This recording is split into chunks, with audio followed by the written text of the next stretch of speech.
It's an interesting project, and I think it's something that's probably very needed at this point in time. Because basically teenagers now are very obsessed with, you know what, with handphones and the internet. I think this project is good as an exposure to Malaysians, especially because we don't usually talk about this kind of things. So it'll be a good open area to talk about this kind of things with teens.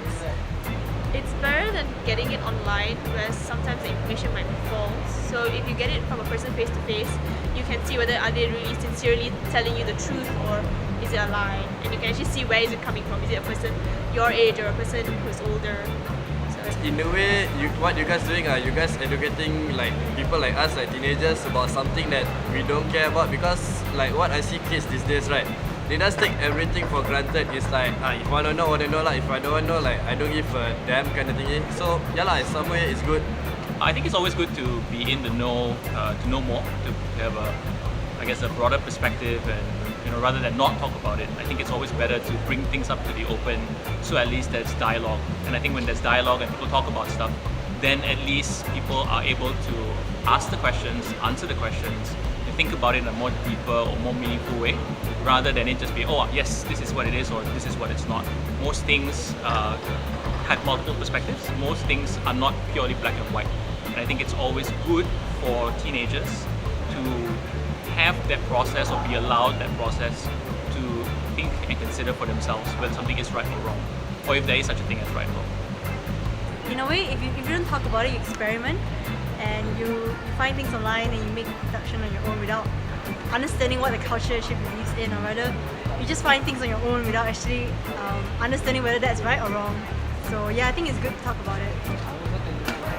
It's important because they have to know about this sort of teen health going on, especially sex, if you don't mind saying. Okay, nowadays, young girls, 6, 7, 8 or 9 or 13 years old, they want to know about sex. And they can get wrong information sometime on the internet or on other things.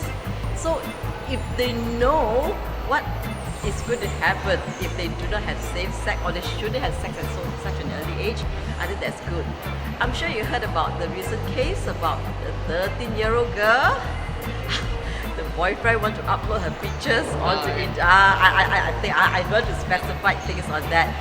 A 13-year-old girl, can you imagine? So if children or teenagers can come and listen to what you have to advise, I think it's good.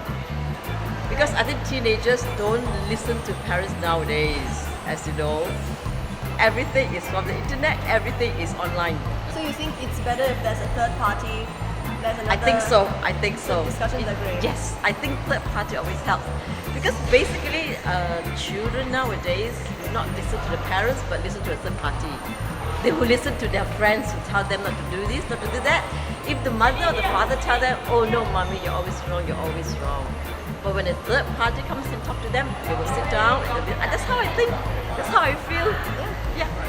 The worst part is being curious about it and you're under fear. What happens is you're driven to do things and you're guilty about it, and what happens to you at the end is you feel that your confidence drops and everything. So when you talk about it, it's an open space already, and you realize that you don't have to feel shameful about yourself, about how you see yourself, even when you do things that are not supposed to be right. Like let's say if you watch pornography and you know that at the beginning it wasn't right, but why is it not right? It's because socially, context, everyone says, oh, you shouldn't do it, or rather, no one says that you shouldn't do it, but you just know that there's an aura of you shouldn't do it. So yeah, and the thing is, you just box everything inside, and it doesn't come out at all. So I mean, you can help people who are undergoing depression because of breakups, or because of, I don't know, maybe they had an abortion in the past. I mean, you wouldn't know. People have gone through a lot, so this is something that would help them. Instead of going for group therapy, you have this. So yeah, it'll help them.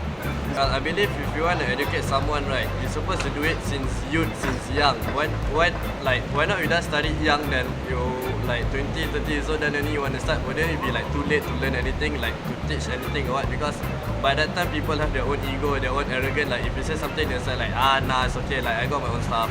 So just do it young lah while you can. Yeah, definitely. They should be concerned about what is happening around them, have an idea, because they are the one who will bring change in the society ultimately. Yeah, sure, why not? It's like, because, okay, come on, to see like logically there will be like 20,000-30,000 kids every year finishing SPM or everything.